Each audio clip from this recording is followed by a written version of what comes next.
अस्सलाम वालेकुम नाज़रीन, इन्फो न्यूज़ नेटवर्क के साथ मैं हूँ हिबा आवासी। नाज़रीन, आपने बहुत सारी साइंस फिक्शन मूवीज़ देखी होंगी, उनका हकीकत से कोई लेना देना नहीं होता। आइए आपको आज ऐसे ही कहानी के बारे में, ऐसे तस्वीराती कहानियों के बारे में बताते हैं। ये कायनात जितनी वसी पेचीदा और पुरसरार है, इतनी ही मुनज़्ज़म है, कुछ बड़े ही इंतज़ाम और तरतीब के साथ चल रहा है। छोटे से छोटे खलाई पत्थर से लेकर बड़े से बड़े खलाई जिस्म तक सभी कायनात में अपना रोल बड़ी मुस्तैदी से निभा रहे हैं। अरबों सालों से सभी अजराम फल्की मुतहर्रिक हैं, इनमें से कोई भी थक के रुकता है और ना ही किसी और गफलत का मर्तकब होता है। जिसकी जो ड्यूटी है वो अपनी ड्यूटी अच्छे से निभाता है। हमारा निज़ाम शमसी तकरीबन 460 अरब साल पुराना है। ये निज़ाम शमसी ख़ानदान की सूरत में है, जिसका सबसे बड़ा बुज़ुर्ग सूरज है। ये पूरे निज़ाम शमसी को रोशन करने के साथ ज़मीन पर ज़िंदगी का ज़ामिन भी है और इसके बाद मुश्तरी जुपिटर की बारी आती है। ये बुज़ुर्ग एक लिहाज से ज़मीनी ज़िंदगी का मुहाफ़िज़ है। निज़ाम शमसी के कुल मास का 99.86% मादा सूरज के अंदर मौजूद है। बाकी 0.14% मादा के दो हिस्से मुश्तरी के अंदर मौजूद हैं। एक हिस्से से इस निज़ाम के बाकी तमाम अजसाम की तश्कील हुई। जुपिटर रोमन देवताओं के सबसे बड़े हुक्मरान देवता का नाम है। ये एक ऐसा गैसी सियारा है, यानी इसकी ज़मीन की तरह कोई ठोस सतह नहीं है। इसकी फ़ज़ा में हीलियम, हाइड्रोजन और अमोनिया की कसीर मिकदार सर्कुलेट करती रहती है। मुश्तरी भयानक ज़लज़लों और तूफ़ान का मरकज़ है। ज़लज़ले भी ऐसे कि खौफनाक कि अगर ऐसा ज़लज़ला ज़मीन पर आए तो इस दरमियान से तोड़कर दो हिस्सों में बांट दे, और तूफ़ान भी ऐसा तेज़ रफ्तार कि अगर ऐसा कोई तूफ़ान ज़मीन पर चले तो शहर के शहर मिनटों में चटेल मैदान बना कर रख दे। और बड़े इतने कि ज़मीन के कुल रकबे से भी बड़े। तवील अल उम्र इतने कि हमारी कई नस्लें अपनी उम्रें गुजार कर अदम सुधार जाएं, मगर ये थमने का नाम नहीं लेते। मिसाल के तौर पर मुश्तरी की तस्वीर में एक सुर्ख निशान दिखाया जाता है। इसे ग्रेट रेड स्पॉट कहते हैं। मुश्तरी की फ़ज़ा में एक मुस्तकिल हाई प्रेशर वाला खित्ता है, जहाँ एक एंटी साइक्लोनिक तूफ़ान चल रहा है, जो निज़ाम शमसी में सबसे बड़ा तूफ़ान है। मुश्तरी के खित्ता इस्तवा से 22 डिग्री जनूब में वाक़ है। इसकी तेज़ हवाओं की रफ्तार 432 किलोमीटर फ़ी घंटा है। 1665 से 1713 तक के कई मुशाहदात के बारे में माहिरीन का अंदाज़ा है कि ये तमाम मुशाहिदे एक ही तूफ़ान के थे। अगर ये अंदाज़ा दुरुस्त है तो कम अज़ कम 357 साल से मौजूद है। इसका अगला मुशाहिदा सितंबर 1831 में किया गया। इस वक्त और 1878 के दरमियान 60 मुशाहदात रिकॉर्ड किए गए। ये हमारी ज़मीन से भी कहीं ज़्यादा बड़े इलाके में है और थमने का नाम नहीं ले रहा।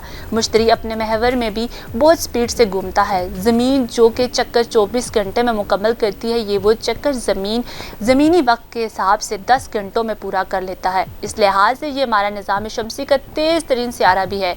इस तेज़ घुमाव की वजह से इसका मकनातीसी मैदान भी बहुत ताकतवर है, जो ज़मीन के मकनातीसी मैदान से 14 गुना ज़्यादा ताकतवर है। चांद और वेंस यानी कि ज़ोरा के बाद निज़ाम शमसी का रात को नज़र आने वाला तीसरा रोशन तरीन जिस्म मुश्तरी है। अगर किसी अनहोनी के तहत ये गायब हो जाए तो क्या होगा?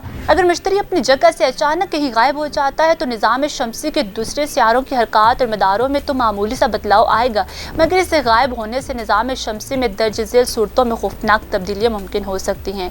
मुश्तरी निज़ाम शमसी का एक बहुत बड़ा मुहाफिज भी है। ये निज़ाम शमसी के दीगर सियारों से खुसूसन ज़मीन को खला से आने वाले एस्टेरॉयड्स और कॉमेट्स से खत्ता अल मकदूर बचाने की कोशिश करता रहता है। खला से आने वाली इन बलाओं में अक्सरियत को ये अपनी शदीद ग्रेविटी की बदौलत अपनी तरफ खींच कर अपने अंदर बंच लेता है। मुश्तरी की गैर हाजिरी से ज़मीन पर खलाई तसादुम के वाक़यात कसरत से होंगे। ज़मीन पर आए रोज़ आग व खून का खेल जारी होगा। ज़मीन के अक्सर इलाके गिर्द गुबार के बादलों में गिरे होंगे और सर्दी से ठिठुर रहे होंगे। अगर मुश्तरी अपने सियारचों समेत गायब होगा तो नुकसान की शिद्दत थोड़ी कम होगी, लेकिन अगर चांद मौजूद रहे और दरमियान से सिर्फ मुश्तरी ही गायब हो तो तमाम चांद बेलगाम फिर हाथों की तरह हमारे सियारवी मजमे पर चढ़ दौड़ेंगे। शायद कुछ इनके काबू में आकर इनके चांद भी बन जाएंगे और कुछ निज़ाम शमसी के सियारों से टकरा कर तबाही मचाएंगे।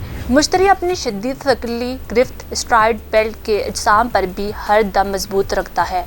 इन्हें इधर उधर भटकने से बाज रखता है। मुश्तरी के गायब होने पर एस्टेरॉयड बेल्ट के पत्थर खुद कशिश बम्बार बनकर निज़ाम शमसी के तमाम सियारों पर टूट पड़ेंगे। नस्ल इंसानी को मदूमी से बचाने की कोशिश भी बेकार हो जाएगी, यानी मरीख पर इंसानी कॉलोनियाँ बसाने के मिशन को रोकना पड़ेगा, क्योंकि मरीख भी ज़मीन की तरह एक गैर महफूज जगह बन जाएगा। गैर मौजूदगी में मरीख पर भी खलाई हादसे बढ़ जाएंगे। फिर नस्ल इंसानी को खुद को बचाने के लिए निज़ाम शमसी से बाहर कहीं बहुत बड़ी छलांग लगाना पड़ेगी। मुश्तरी کہ غیر موجودگی کا ایک اور زمین پر اثر جس کے بارے میں ماہرین پورے یقین سے تو نہیں کہتے مگر امکان کو بھی نظر انداز نہیں کر سکتے، وہ یہ کہ اگر مشتری غائب ہو جاتا ہے تو جہاں آئے روز خلائی تصادم ہوں گے وہیں زمین کی فضا پر بھی غیر معمولی اور زندگی کے لیے مہلک اثرات مرتب ہوں گے۔ اور اگر مشتری دھماکے سے پھٹ جائے تو مشتری کا غائب ہونا پھر بھی قابل قبول ہے، مگر مشتری کا زوردار دھماکے سے پھٹ جانا اور بھی زیادہ خطرناک اور مہلک اثر رکھتا ہے۔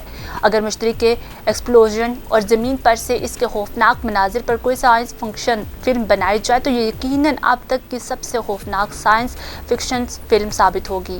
مشتری کی طرف سے آنے والی تباہ کاریاں، شعاعیں، انرجی اور طوفان اور شاک ویوز زمین کی ہر چیز کو ملیا میٹ کر کے ہر چیز کو خلا میں کہیں دور تک اچھال دیں گے۔ یہ شاک ویوز پورے نظام شمسی کی بنیادوں کو ہلا کر رکھ دیں گے۔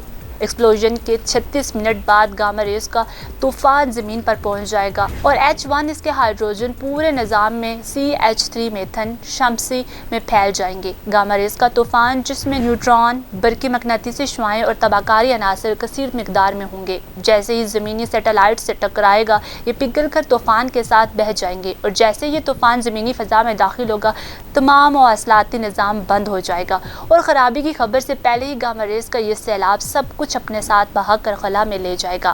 اس دوران شاک ویوز نے الگ طرح سے تباہی مچا رکھی ہوگی، یہ اپنے راستے میں آنے والے ہر سیارچوں نظام شمسی کے ہر جسم کو دھکیل کر سورج کے قریب کر دیں گی، یہ پھر شاید نظام شمسی سے ہی باہر دھکیل دیں گی۔ آپ ٹینشن نہ لیجیے، ایسا کبھی بھی ممکن نہیں ہے، کیونکہ مشتری یا کوئی مادی چیز یوں اچانک منظر عام سے غائب ہو جائے، یا پھر مشتری بھی ایسا نہیں کہ کسی زوردار دھماکے سے پھٹ جائے۔ ایسا منظر آپ کو صرف سائنس فکشن موویز میں ہی دیکھنے کو مل سکتا ہے۔ ایسا لگتا ہے اس خاندان کا نظام شمسی کا ہر فرد ایک دوسرے سے لازم و مظلوم ہے۔ فی الوقت کے لیے اتنا ہی، دیکھتے رہیے انفو نیوز نیٹ ورک۔ مجھے دے اجازت، اللہ حافظ۔